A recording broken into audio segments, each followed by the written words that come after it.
Hey, everybody, and welcome to this week's episode of Packet Protector, the podcast at the intersection of networking and security. Today, Drew and I are digging into some RF security, which is not just Wi-Fi, but other wireless things. And if you think about it, the most dangerous threats really are the ones that you can't see. And that's especially true in the world of RF, where we have billions of devices chattering away over Wi-Fi, Bluetooth, Zigbee, and protocols that even I have never heard of. Today's guest lives in that invisible world. Dr. Brett Walkenhorst is the CTO of Bastille Networks, where he hunts down the hidden risk in our airspace, from rogue Bluetooth gadgets to drone-borne Wi-Fi attacks. And that one was news to me, frankly. Yeah. But he's here to talk about what we're missing when we ignore RF security, why IoT makes the problem worse, and how we can finally get some visibility into the invisible. Yeah, we're going to talk about software-defined radio. We're going to talk about some open source tools and some commercial tools in this space. We're going to talk a little bit about the physics of RF, or at least how complicated the physics of RF are. And as JJ mentioned, some interesting hacks, including involving a drone, some very simple involving just a mobile hotspot. So if you haven't thought about the broader RF space beyond sort of your wireless network, there is a lot going on out there. We also have a really interesting story about probably the very first ever wireless hack that happened to Mr. Guglielmo Marconi way back in the early 1900s. So just goes to show you should never say my system is 100% secure, because somebody will always find a way to prove you wrong. So Brett, our listeners are aware of WLANs and cellular and Bluetooth, and that's already sort of a full plate to monitor and protect. Are there other protocols or frequencies, things that they should be aware of outside of those big three? Well, first of all, I would say most people aren't monitoring all of those. Typically, what we're doing is we're monitoring the wireless LAN if we're doing that, and hopefully most people are. So I would say that is like prime. You've got to be looking at the wireless LAN because that's integrated into your enterprise network. Mm-hmm. But other stuff can touch you. So cellular. Bluetooth, Zigbee, and then there's other wireless IoT protocols in the same family. All of those can be used as entry points that could be then, especially with devices that have multiple protocols, you can pivot to another one. You might even be able to pivot to a hard line from one of those. So I would say cellular is all over the place. So you asked about frequencies. We're looking at everything from the low hundreds of megahertz to 7.125 gigahertz. And then of course Wi-Fi lives in three different bands depending on how whether you're using Wi-Fi 6E or Wi-Fi 7. So you should be monitoring those. And then of course Bluetooth and others live primarily in the 2.4 gigahertz band. Drew is ever the optimist of thinking we're doing what we're supposed to be doing when it comes to security. Like, we're monitoring all of these things. It's a nice idea. It is. I have to believe. Yeah. Otherwise I can't sleep. And I think it's interesting because, the IoT story with having things that are, routed protocols, like things that are changing like their little IoT protocols into something that's dropping into, IPv4, IPv6, and then translated protocols. And so there's just, when we talk about in the security space, like trying to categorize the different IoT and wireless things, it becomes just this tangled ball of spaghetti, because you end up with, something does Bluetooth, but at some point it does something else. It's connected to something else.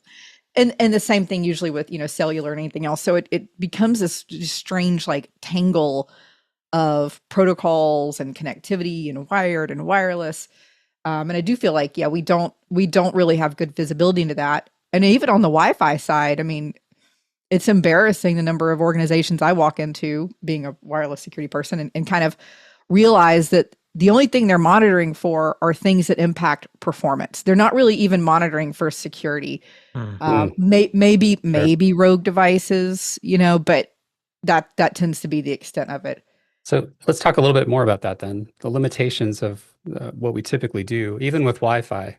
We're typically just looking at intrusion detection for our specific network. So as you say, we have limited scope, limited visibility, which seems appropriate depending on what hat you're wearing. But there are lots of other vectors that could be using other network names that you just don't think to monitor. As an example, you can fire up a hotspot and use that to connect to some device. And if the WIDs that you have integrated into your enterprise Wi-Fi isn't monitoring for other SSIDs, which the vast majority of them, as far as I know, don't, then you can use that as a data exfiltration path. You just hop on the wireless and backhaul via cellular, and your data's in the cloud somewhere. In addition to that, we're primarily, I think, focused on network defense. Okay, I'm maybe being optimistic because you just said maybe we're just focused on getting things working properly, which is valid. But then if we're concerned about security, then we're primarily looking at defending our networks and our data, right? And that seems appropriate. But there's another piece of this where wireless devices, regardless of the protocol they're using, can be used to conduct audio and video surveillance. So I think if you're wearing the IT hat, you're probably saying, that's not my job. Probably that belongs to physical security or something. And maybe that's true. But as the threat of surveillance has evolved, it has gone from very specific custom-made devices to just leveraging COTS hardware and standard protocols. So it's very common for off-the-shelf devices that are using Bluetooth, cellular, Wi-Fi, whatever, to be appropriated as surveillance devices. And now they're kind of hiding amongst all of the rest of the crap that's in your environment. And without that visibility, you just don't know. Bluetooth enabled or cellular enabled little bugs that can be implanted in conference rooms, or even just AirPods. One gets left behind, and then you have it connected to a phone in another part of the office, and it backhauls all your data to the cloud. There's lots of this kind of stuff, and there's lots more examples, but maybe I'll shut up and let you guys feedback off of that.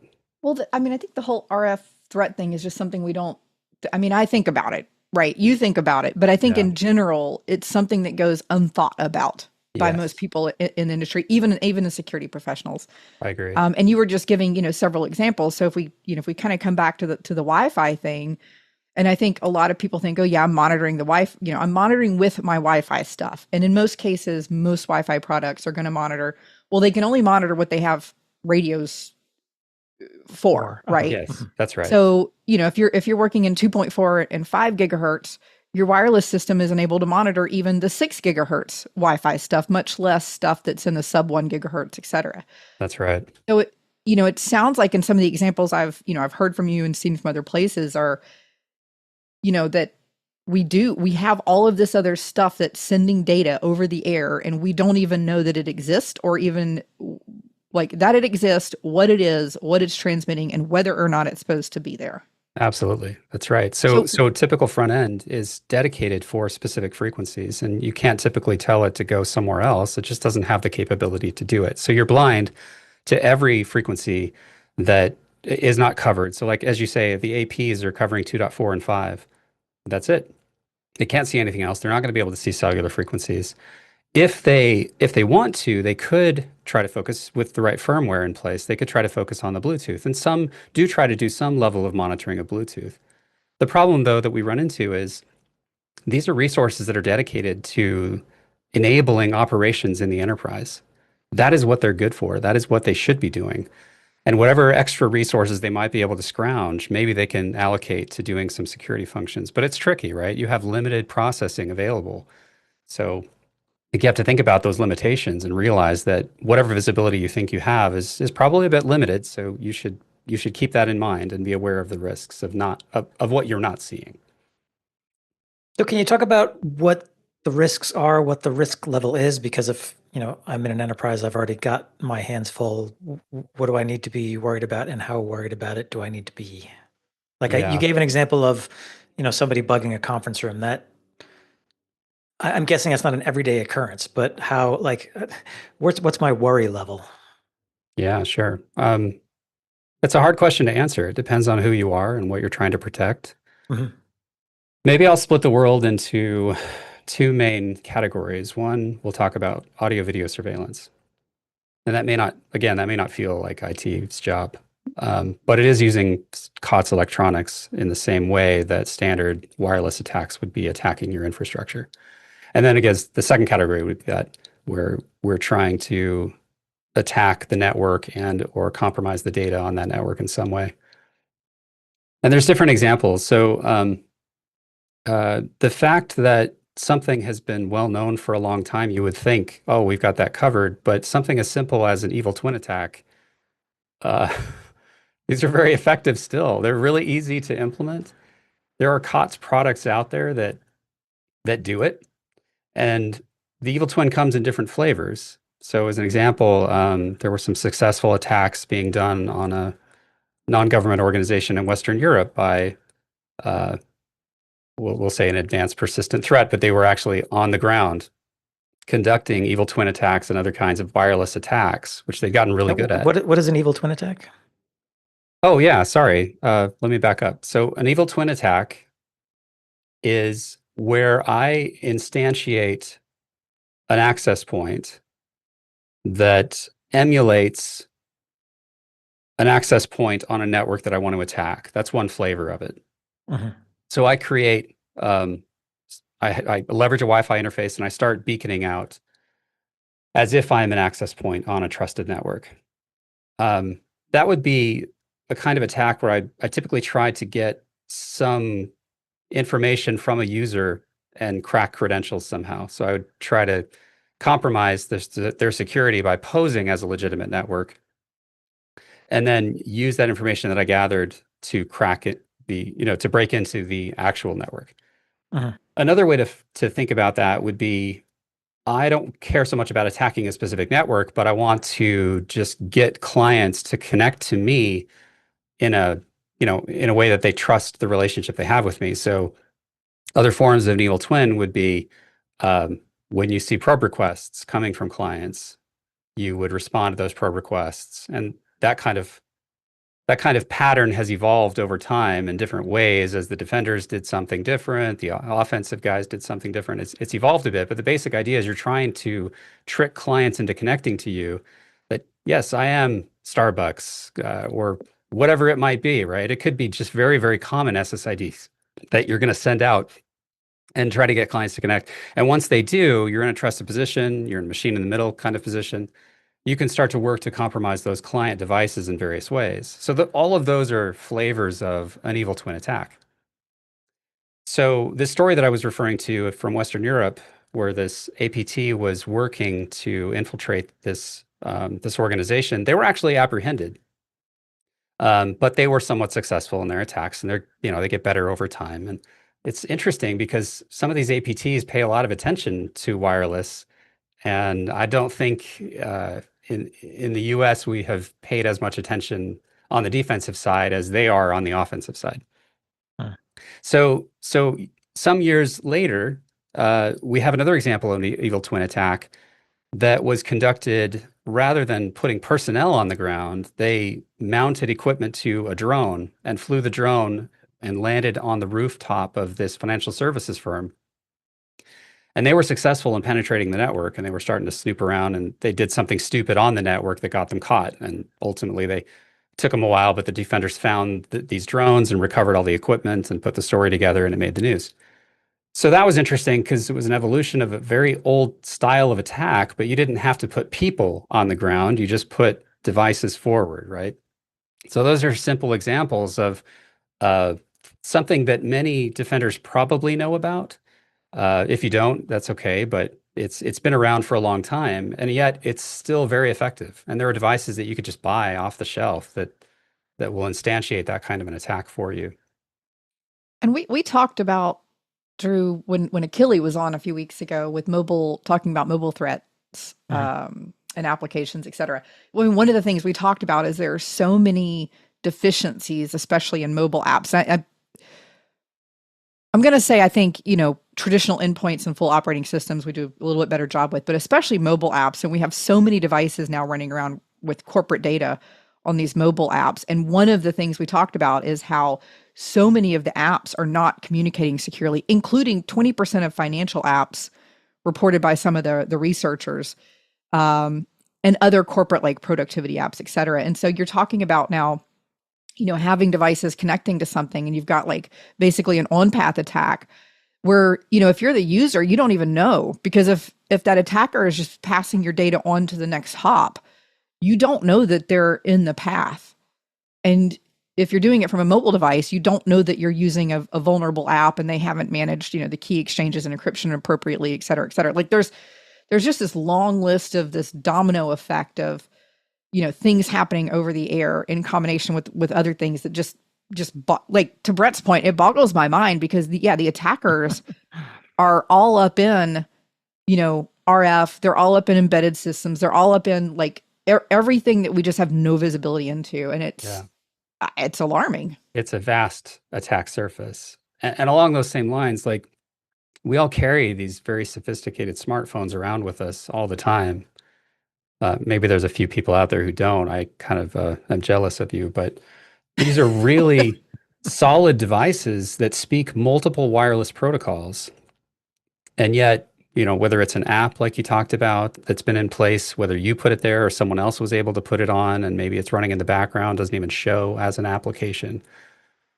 Or, there are more sophisticated tools that are nation state level capabilities like Pegasus, which you may have seen in the news, is a toolkit out there.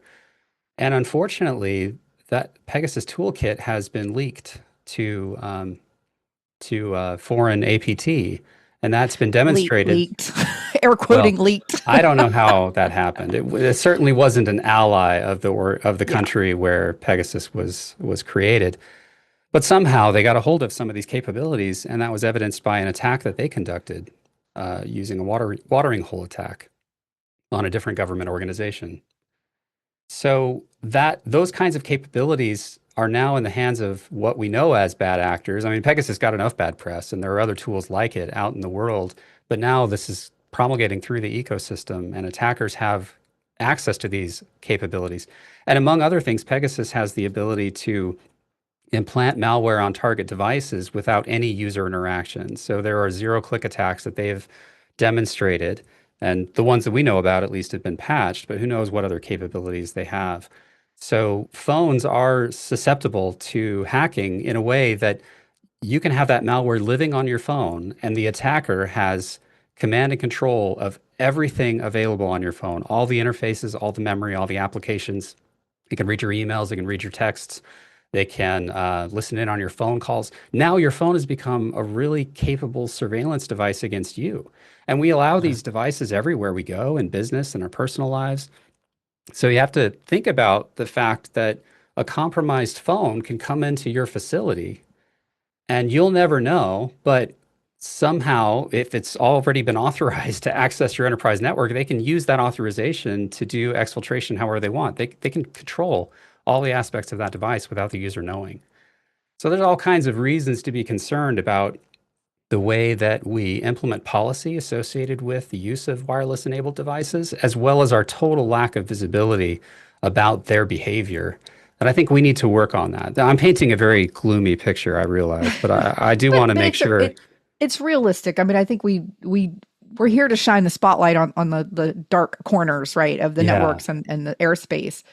And you've talked about some things like the drone attacks and some of these sophisticated attacks on mobile devices. I mean, I'm kind of like, I don't know if this is feeling James Bondy or like the Kingsman, but there's definitely like this covert vibe going on. But some of the attacks are just, they're impactful, but they're not even that sophisticated. And I think I've heard tales of like data centers kind of getting tapped. We've heard about the cranes coming from other countries that had cellular connections on them that really weren't supposed to be there. Yeah. What other kind of stuff have you seen out in the world? Well, you mentioned data centers. We've done a lot of work with data centers in recent years, and I've got a couple of examples from that environment that I think are interesting. One that really scares me is we had an example where we were able to observe with our system a hotspot regularly coming into a data hall and connecting to a client in the rack. So they had previously established this connection. Every time they come in, it just automatically connects. And data is being transferred for something on the order of an hour each time this occurs. And then, of course, the phone has a cellular connection. So here's a clear data exfiltration path that no one had any idea was in place until we brought visibility to it.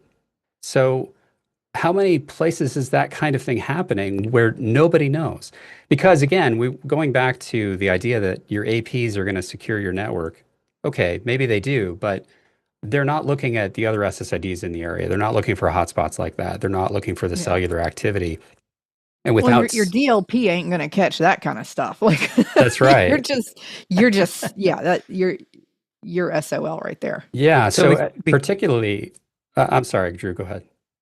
No, finish your what you were going to say, and then I've got a question ready. Okay. So particularly as we are pushing everything into data centers and as we're building out these massive AI focused data centers, I think people are very concerned about the value of the IP that's being housed in those centers. And especially as we spend exorbitant amounts of money training these very sophisticated AI agents, the weights that are generated by that training are very valuable IP now. And maybe not just the weights, but there's other valuable information on the side that allows those agents to run properly. All that data needs to be protected. And if we've got an insider that is just working through the blind spots using wireless to exfiltrate, like this example that I talked about, that's bad news. I'm sorry, Drew. Well, there was one other example that I wanted to highlight to answer Jennifer's question. I've got more, but I'll keep it kind of brief. So another data center example we had some industrial strength chillers in the data hall that until we got there, no one had any idea, but they had been set up with an unsecured Zigbee interface. And Zigbee is an IoT wireless protocol, right? So it turned out that was intentional by the contractors, but nobody on the customer side knew it.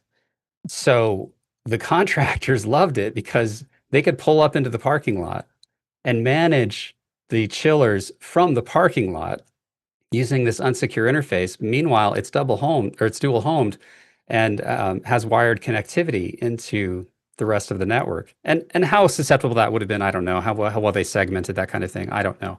But I do know that there was a clear path for access. Someone was screaming, "Come get me!" And if any attackers had been listening close enough, they would have said, "Thanks, I'll come right in."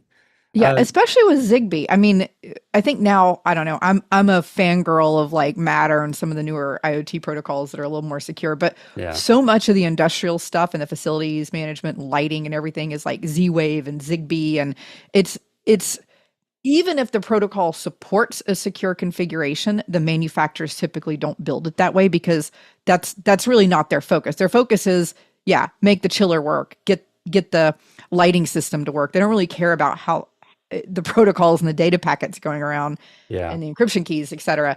But it's just, there's so many of these things. And even just printers. I mean, you take something out of the box, you hook it up, a printer, a storage device, whatever. And then suddenly there's Bluetooth or there's Zigbee or there's like other Wi-Fi, right? Direct Wi-Fi things being advertised just by default. Yeah. And unless you go look for those things, you don't know that they're happening. You don't even know that that's there. And most often procurement doesn't even know. Like we had an example from a customer where on their executive floors, they were installing new RFID readers. And thankfully, we had a system in place that was being used to monitor. And we were seeing all these new things pop up, BLE things, BLE here and here. And we were able to identify that it was the readers themselves. Security guys went back to procurement and they were like, "Oh, no, we didn't buy BLE enabled readers." But they were able to prove it. Like, yeah, you did, because look at this data. And so they went back and dug a little deeper and realized, oh crap, they were actually trying not to. But it's so hard to get away from because these chips are so cheap. We didn't buy cellular enabled cranes. Yeah, it's amazing how much they're embedded in. Like even clothing. What? Why are BLE chips in your clothing? But someone wanted the ability to touch a button on their phone and tighten their shoes, or I mean, just because you can. How else am I going to make my smart closet work if my clothes are not BLE enabled? Exactly. So just answer me that. Yeah. What's in my closet? Tell me. Inventory. So we've mentioned visibility and not being able to see all of these frequencies outside of 2.4, 5, and 6, et cetera. So how do we get visibility into this broader RF environment? So the most robust thing, well, step one would be if you already have enterprise Wi-Fi and you're not using its WIDS capabilities, that would be the easiest Which thing is to wireless intrusion detection. Thank you. Yes, Yeah. wireless intrusion detection system. So if you're not using it, start using that. Be aware that it has limitations, but that's an easy first step. The second step, and I'm afraid I don't know of a better second step, is to procure dedicated receivers that can start to bring visibility to this invisible space. So if you've heard the term software-defined radio, that is an example of a flexible architecture that allows you to start accessing these electromagnetic waves that are floating around us all the time. That's the mechanism that we use for wireless communication. So this is very similar to well, it is the same thing as sunlight. It's just that what we see is a very, very high frequency. And when we're talking about radio frequencies, it's the same physical mechanism. There are waves that are flying through the air. They travel at the speed of light because it's the same thing.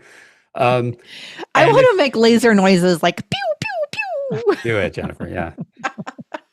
So yeah, could you actually just define software-defined radio for us then? Let's Sure. put some concrete around this definition. Yeah, so you've got a flexible architecture that with an antenna and a radio front end, you can take that frequency that's flying around, you can take that wave, turn it into an electrical signal, mix it down to some frequency that we can handle, digitize that, and now you've got a bunch of bits that you can operate on. That's software-defined radio in a nutshell. It's antenna, RF front end, digitizer, and processor. And they come in various flavors. They can come very cheap, depending on what you need. The cheapest versions are basically just like TV tuners.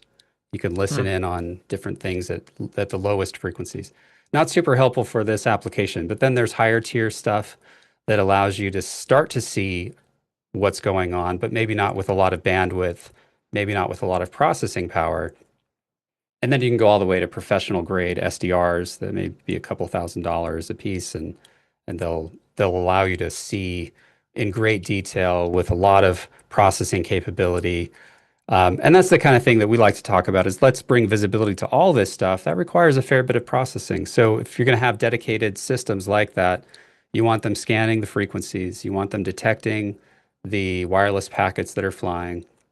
And ideally, you'd like to be able to strip out the information in the headers so that you have metadata that allows you to characterize the behavior, the identity, the connectivity of all these devices so you can get a complete picture of what's happening.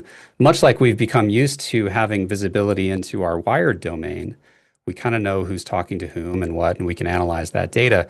That's where I want to say we really need to work towards getting to that same paradigm in the wireless domain, leveraging that kind of flexible software-defined radio architecture and other tools. And I like that you helped us put a table together that we could drop into the show notes where we've got different kind of tiers and cost and frequencies and stuff. And then, Drew and I have been doing a little digging and researching and plugging in some other links to that. But I think like in my head, and Brett, tell me if this is right or wrong. So in my head, there's kind of like the world of the sub 1 gigahertz stuff where we got a lot of things buzzing around like 900-ish. Yep. Then you've got those lower frequencies in the 1 to 2. And then you have kind of like where most of Wi-Fi and I think most of cellular lives in that 3 to 6. Mm-hmm. And then you have 6 and above where I think maybe other cellular and other things can work in that space as well. Very, very little cellular. Most of cellular is below 6, but yeah, a little bit. And then, like you say, the above 6 for Wi-Fi is really pretty recent. Since the advent of 6E and now 7, we have access to this third band.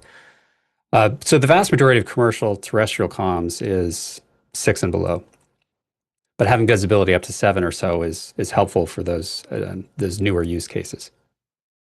What's been the so whether it's spectrum or protocol, like what have you seen anything that you thought was like unusually crafty from an exploit or an attacker or an offensive perspective where somebody put something in and did like jump through all of the hoops to avoid being detected? Do you have any Yeah, there's things that we've heard about. Basically, they're using the same kind of protocol, but they'll just shift the frequency a little bit. So it makes it harder to detect from standard COTS receivers. But if you have an SDR, you just tune it off a little bit. And if you have good filters that are like, they're called phase lock loops. So if you have the ability to be a little more flexible in designing that, then you can lock into a frequency that's offset.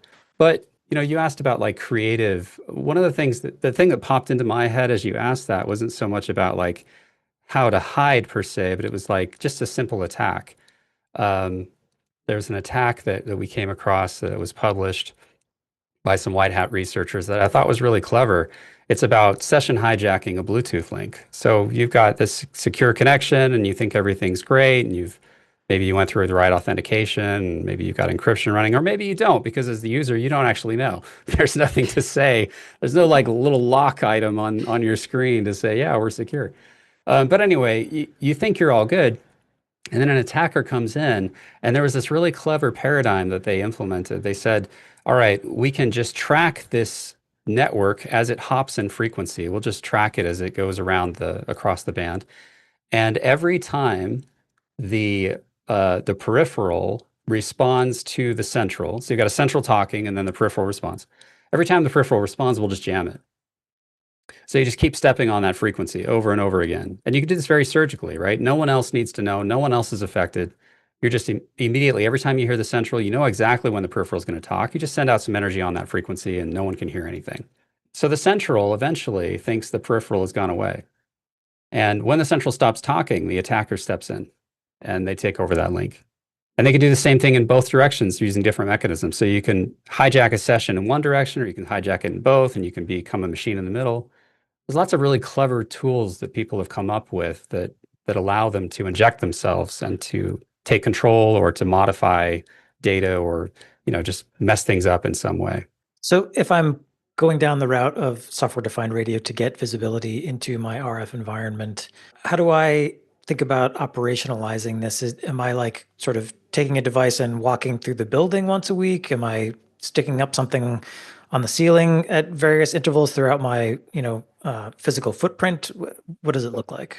Sure. All of those are valid. I would say that second idea you proposed is probably best practice. So we have, for example, in some of the most secure locations that I know about, they have people come in regularly and do these sweeps. They're called technical surveillance countermeasures. And they come in and try to make sure there's no bugs, there's no unauthorized electronics. This is like the Secret Service coming into the hotel and checking for bugs before the president spends the night kind of thing. Yeah, yeah. And it's not just government. I mean, commercial organizations do this too at the highest levels. Not all of them, but many do. And it's a valid service. It's something important, but it's also pretty expensive and it doesn't happen very often. So these point in time scans that you do, you can say with pretty high confidence, we're clean right now. But tomorrow might be different. And we've heard things from customers and spooks that indicate that attackers are wise to this. They see the ops, they see the schedule, whatever it is, they figure out when they're coming and they shut everything down. Or maybe they even have to go in and remove some things. And then the next day they pop them back in. So, or just turn them back on. So that's problematic when we're talking about just these point in time sweeps. You can do that. Just be aware, again, you will have blind spots. So what we recommend is to have continuous monitoring, much like we do on the wire. And that requires that we put devices in to a facility that stay there and run continuously. And what we recommend is that you put these sensors in locations throughout in such a way that you can use the sensors not only to detect and identify the devices and extract metadata, but also to work together to localize the emissions from all those devices. And that way you have spatial information in addition to the temporal and behavioral information. You know where the devices are within the facility. That's hugely helpful because unlike wired devices where if you put it in, you know where it is, these things can go anywhere. And if I know... And you might be walking around looking for something the size of your thumb. I mean, we covered a story a few weeks ago, Drew, where somebody put a Raspberry Pi on a bank network, right? The ATM Right. network, Yes. actually. And it's like good luck finding something that's half the size or a quarter the size of your cell phone. But that's a great example. I mean, someone just walked into a cabinet, plugged something in, walked back out. Who knows how they got access, but the implant was super easy and super quick to do. Just plugged it into a switch. The only mechanism that they had, they were very sophisticated about evading detection on the wire, the only mechanism they could have had would have been to see that there was a cellular signal coming from that device. But again, no one's looking. Like, we need to start plugging these gaps because that should have been something easy to see. Just took some prep to get there. So if I'm starting to get a picture of the RF environment in my, physical facility,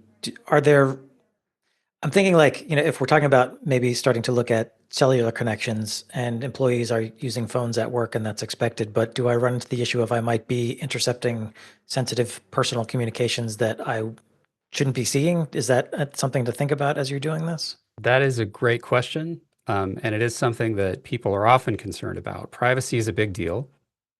And if we're doing this, we definitely don't want to be messing with encryption in any way. That would be a big violation of privacy. When we do this in our system, we just don't touch the payload at all. And nothing that we're collecting is attributable to an individual. So I think there are ways to do this in which you don't get caught up in privacy concerns. The good news about cellular, as you brought that one up, is cellular has done a much better job, at least in the developed world. I don't know about everywhere. I've heard some stories that maybe encryption isn't deployed widely everywhere.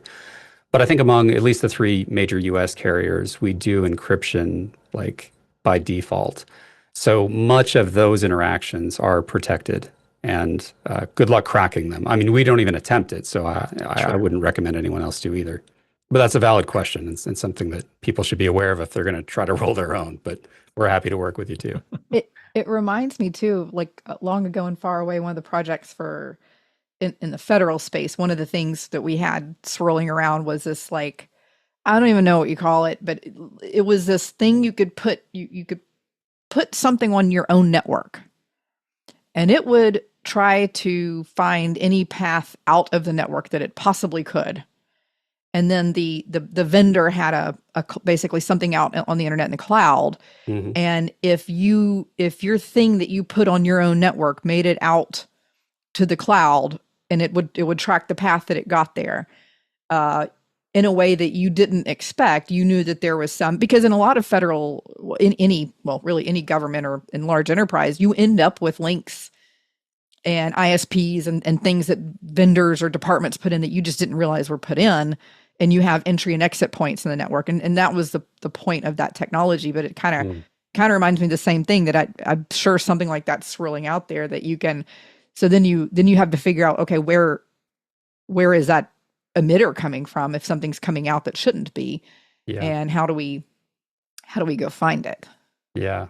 The unfortunate truth here is right now we don't have a mechanism for seeing it for the most part. But once you do, you really want that localization so you know where it is. And many of our customers, not all, but some of our customers are so paranoid that any kind of wireless device anywhere is forbidden in a lot of their facilities. So they'll just go find it right away. They love that localization. But even if you're more permissive, like many of us, you still want to know, like, first of all, you need analytics to identify bad behavior based on the metadata that you extract. And you need to be able to find when something is concerning. Now I need to be able to do something about it. And very often that requires physical interdiction. So that physical location is critical. And as you said, Jennifer, it could be something really tiny. So again, that metadata can help you characterize that device and hopefully identify what kind of a device it might be and help you with your investigation.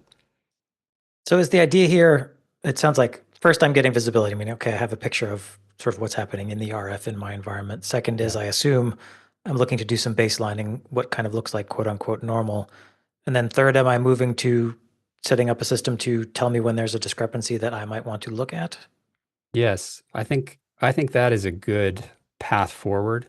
But I would emphasize the importance of analytics. So you mentioned baselining versus deviation, and that's a good way to think about things. And there's There's ways to implement AI and ML tools to help facilitate that.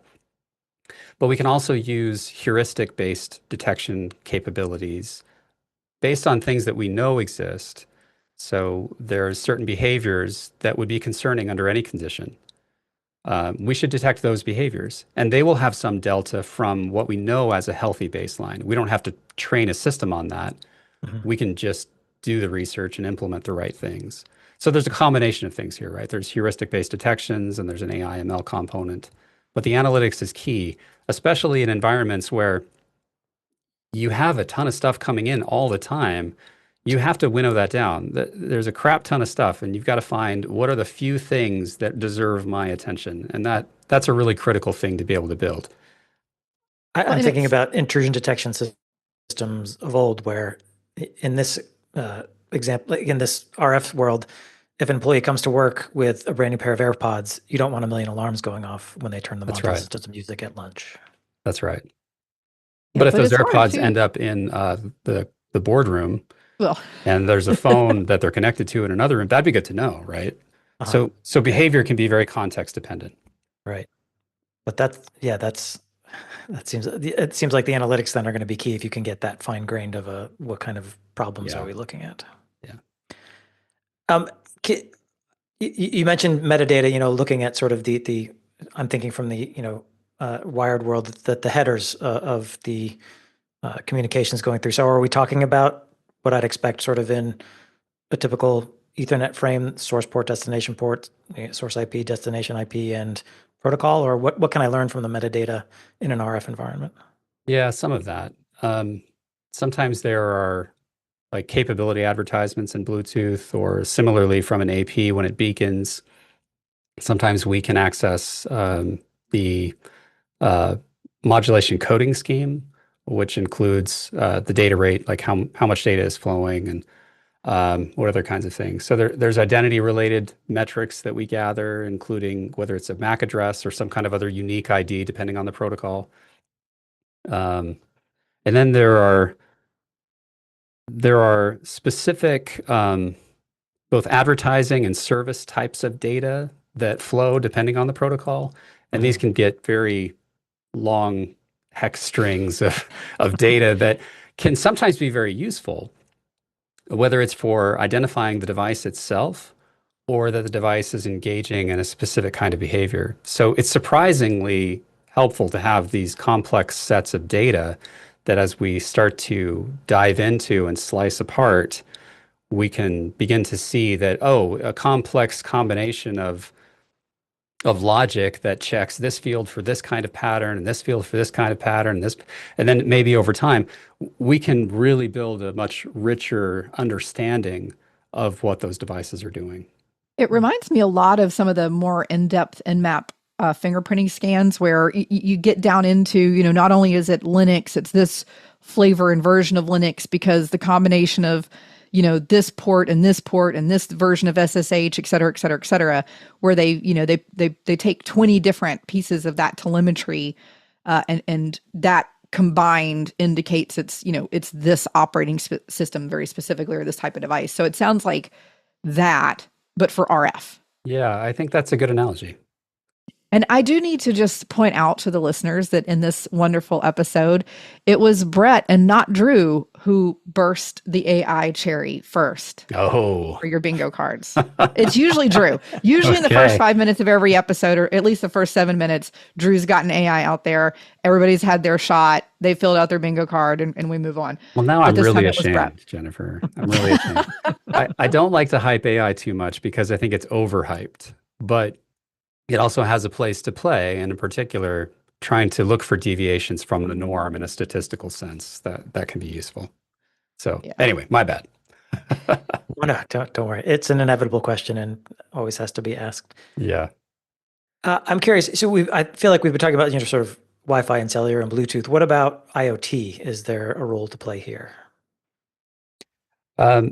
Yeah, the short answer is yes. I guess I would just try to characterize IoT as a subset of everything that we've been talking about, and also a little bit more than that. So some IT lives on the wire. Sorry, IoT lives on the wire, and some IoT is enabled by wireless. And there is a lot of that, by the way. There's a big piece of the wireless world that is IoT. Uh-huh. So I think it all definitely applies. IoT devices may speak over Zigbee, Matter, Z-Wave. There's lots of examples along those lines, but also over Bluetooth, Bluetooth Low Energy, Wi-Fi, even cellular. So all of the protocols that we talk about as standard wireless protocols in the world, they have a part to play in the IoT world. But there's more going on, as you all know. I mean, there's more wireless in the world than just IoT. So that's a superset. But it absolutely applies. And depending on your use case, you might want to say, well, I don't care about the IoT. But if you don't care about IoT, but you care about enterprise wireless, then you still have to pay attention to some of that IoT because it's too tightly connected. Yeah. Well, and you care about it if it's exfiltrating data. I mean, exactly. I think I didn't want to say my you feeling shouldn't on care this about is it. I just know that people have different priorities. So. if you don't care about it, you should take this as your sign. Here's your sign. Yes, thank you, Jennifer. That's a good reality check. Brett, you're just so politically correct and calm. I try to be nice. I swear, you and Drew, like the two of you together. Well, here's the thing. I know what I would like people to do. But I also know everybody's operating with limited budgets, a lot of constraints. I get all that. So you're just nicer than I am. That's all. It's okay. It's good. It's a fantastic quality. We're a good combo then. Yeah. You come out swinging. Get your stuff together, people. So, like you just said, folks have a lot on their plate. So if I'm a wireless person or even a CISO or a security architect listening, and I'm like, oh God, now I've got another thing for my to-do list. Is there kind of like a first step or minimum viability that I can start thinking about RF awareness beyond what I've been already thinking about? Yeah. I can tell you it's a scary world to step into. So might be good to have someone hold your hand. As I said earlier, I think it's wise to just make use of the WID system if you already have one and you're not using it. That would be a good first step.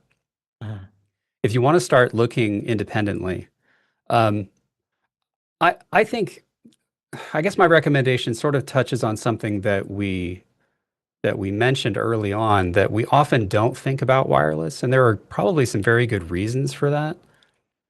The IT world is, I think it requires a bit of a different mindset, different skill set than what's typically found among wireless engineers or people who understand wireless. And there are some people who bridge the gap, and I think that's great. We probably need more of that. So one of my recommendations might be, if you're motivated to start doing something, maybe get somebody on your team to get a little smarter on wireless technologies in general, because you're going to need that skill set. If you want to dive into this, and if you're not ready to just dive into the deep end, I mean, you're welcome to call us and we'll help you dive in. But if you're not ready for that, as a first step, you really should probably get someone who can speak the language a little bit and then acquire some basic tools to start mucking around with it, just to start playing, just to start monitoring from whatever level you can, whatever you're ready to dive into, get a software-defined radio and start trying to make sense out of the packet flows that you're seeing. It's going to take you a long time. So I could go buy a software-defined radio online and maybe find an open source project and start playing. Yeah, that is absolutely viable. I will say, be cautious with that. It won't get you where I think you need to go, and that's why I think people who have invested a lot of time in this, like we have, we can really help people jumpstart that. But if you're motivated to just get your feet wet a little bit, and maybe that's all you have time and resources for, that might be a good way to go. Get one person on your team, start getting smart, get a tool, start playing around with it, and as you get overwhelmed, well, give somebody like us a call and we'll help take you to the next step. Yeah. I remember just like when I wrote the book on wireless security, and there's one, it's primarily for Wi-Fi, but there's a chapter in the book that talks about non-Wi-Fi wireless. And, I work in the IoT space, some not to the degree that you do by any stretch of the imagination, but I went out to different friends who work in that space deeply, and I was trying to kind of gather and make some mind maps and connect the dots between, phi and distance and kind of map different things because we're covering like 6 low pan technologies and all of the longer distance and heart and things used in industrial. So I'm trying to like pull all of this together. And I remember, getting into all of the layer 2 pieces of things. And it's like, well, this protocol is like at layer 2 and 3, but this protocol is at kind of half of layer 1 up through 3. And then this one's at like really just layer 3, and the phis can be different. And so what that ultimately ends up, meaning is that like there's not a good, clear cookie cutter view of the spectrum and the widths. Like there's not, it's really hard without having a database built to figure out what something may be, what you're looking at.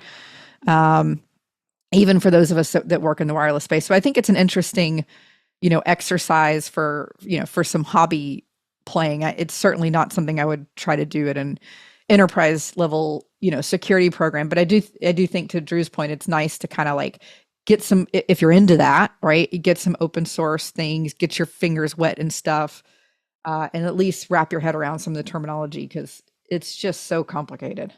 Yeah, I agree. And I come at this from the other direction. So I was a wireless expert for many years before I came into security. And I've only, in the last few years been learning to speak that language. And I have a great deal of sympathy for someone coming the other way. Like it is a very different world. It requires, I think, an understanding of physics, of math that you're probably not used to, and maybe you just don't want to dive into. There's going to be a lot of people who live in IT that probably just don't want to mess too much with it. I want to help people get a high level understanding, but to become sort of an expert that helps bridge the gap, that probably isn't for everybody. But it would be really good, I think, to have more of those people on more teams throughout the country, helping us better understand and secure the wireless world. There's like 60 billion devices that are wirelessly enabled in the world, and we've got a lot of that here in the US. So there's tons of opportunity for compromise. It's a big attack surface, and we just really need to start paying more attention to it. And I was just looking, I mean, since you kind of outed yourself there, I was just looking and, at your bio, and you'd been at Lucent, at Raytheon, like from the RF perspective, you've been deeply in this for decades. I've been doing RF signal processing since I got out of college, 20 something years ago, 25 almost, I think. Yeah, and that is a level of physics and math that is Yeah, way over my head. It's mind-numbing for most people. Most people should not do that. It's not good for your sanity. And I learned way more than probably anybody should, but it's been a lot of fun for me. Like, I'm a weird personality. I loved doing it for wireless comm, but I also did a lot for electronic warfare, signals intelligence and surveillance, radar. So I kind of got mastery of all those subjects, and then I was like, let's do something different. And here I am talking about wireless security. So we're gonna have you back to talk about some of the SIGINT stuff, I think, in a follow-up to this. Okay. Sounds good. They'll have to kill us. So yes, that's right. That's fine. Just kill Drew. No, I'm kidding. Roger. Jeez. Now I see where I stand. Yeah, she does come out swinging. I'm kidding. Well, Brett, in past webinars and events and stuff, you've talked about like RF threats from the early days of RF technologies. What are some of the lessons that we have from history and things that we've learned? And then what is the next step for us looking forward? Okay, that's a great question. Let me start from what I think is the very beginning. Back in the early 1900s, there was a guy named Guglielmo Marconi. He's an Italian inventor. He's largely credited as being the father of radio. I don't know if that's valid or not, but he certainly made his mark on that world. Uh-huh. He was running a demonstration in 1903 of wireless transmission over 300 miles. So this wasn't the first time he'd done this, but he was setting up this demonstration, and he made the claim that the system was secure and it would avoid interference because they had the ability to tune the signal, whatever that meant to him. Anyway, there was a rival of his nearby who set up a transmitter near the theater where their receiver was located, and he basically just overwhelmed the signal, kind of jammed, but basically set up his transmitter to send a bunch of Morse code that ended up like the text of the Morse code was mocking Marconi, which is not very nice, but he was a bit of a trickster and kind of a interesting guy in his own right. His name was Neville Maskelyne, and I mentioned his name because he was influential in helping the Allies trick the Nazis in the lead up to D-Day. So he had his own bragging rights there. Anyway, I think the story is interesting because way back, I only came across this a couple years ago. And as a wireless guy, I kind of think I should have known about this before. It's a great story because, first of all, you had Marconi, a very visible person within the world of wireless, claiming that his system could not be hacked. And then you had the world's first wireless hacker come in and say, "Oh yeah." And this story plays out over and over again in history, right? We get a little cocky and someone breaks something. And then we go, "Oh, well, we got the latest greatest thing now. This one's good." And then someone else breaks that. So fasting forward a bit, so we have that kind of hack. We have systems starting to come online to do commercial broadcasts, different kinds of communication systems for military use. And then we get into post-World War II, and we have a lot of, I guess what I would say, purpose-built espionage type tools. There was a notable example of one that was embedded in the US SEAL given to the US Embassy by the Russians that was in place for a number of years before it was discovered. And there's all kinds of things going back and forth. The US did plenty of that too. And so lots of this kind of stuff is being used, electronics, to do surveillance. Well, that continued, but has since morphed. And then we have modern communication systems like cellular, Wi-Fi, Bluetooth, all becoming embedded in our society and becoming ubiquitous, really. And there are all kinds of different attacks becoming increasingly sophisticated as these tools are all sophisticated. Or becoming more sophisticated to support additional use cases. Now we get vulnerabilities breeding and the attack vectors themselves become increasingly sophisticated. But much like the wireline, you don't really have to get that sophisticated sometimes because even the simplest things will continue to work because nobody's paying attention maybe. So if we're looking to the future, I guess what I would say is if we're trying to figure out where things are going, I think the world is going to continue to rely on wireless. The numbers of devices will continue to grow. As I said, my latest estimate is probably about a year old now, and I'm not sure, I wasn't underguessing a little bit, but I estimated about 60 billion wireless enabled devices. We'll be billion with a B. Billion with a B, yeah. I imagine we'll be well over 100 billion in a couple of years. So maybe 3 to 5 years from now, that's just going to continue that trend. And the trend of offensive research will continue to march ahead. In terms of CVEs that have been published related to wireless protocols and wireless implementations in wireless devices, we've seen an exponential growth in the numbers of published CVEs that attack those kinds of protocols. I think we're probably around 3,500 to 4,000 CVEs total, and there's like a 20-25% increase year over year typically. So it's exponential growth rate. That's going to continue as well, and of course, the adversaries who are not publishing their findings will continue to research stuff. My one question, I guess, is do we respond to that as defenders? Do we start to catch up a little bit? Because I see those trends continuing, especially if they continue to see these blind spots and these being effective. It might take some crises for us to get there, but I'm hoping that as defenders, we start to respond to that threat and start to secure this large attack space. Well, thank you, Brett. This has been a really cool conversation. I do feel like we got a peek into the hidden world of RF. So thank you for that. And thanks for the. There's a bunch of information we'll have in the show notes on this chart we've got, lots of links to some open source stuff, some tools and so on. Brett, if folks want to reach out to you online, where should they go? Well, they can go to our website. There's a contact form there, bastille.net. That's BASTILLE.net. And And there's lots of ways to reach us through that website. All right, that's Bastille.net. So thank you, Brett, for being with us. And thanks to you for listening to another episode of Packet Protector. If you have a topic you want us to cover, or a comment or correction or question, you can reach out at packetpushers.net/FU. The FUs are follow-up, and we do appreciate when listeners reach out. And just to let you know, Packet Protector is part of the bigger Packet Pushers podcast network. We've got more than a dozen technical podcasts for your professional development on networking, security, IPv6, DevOps, and more, an industry blog, 2 weekly newsletters, a community Slack group, a YouTube channel, even an IRC group. You can find it all for free at packetpushers.net. As always, thanks for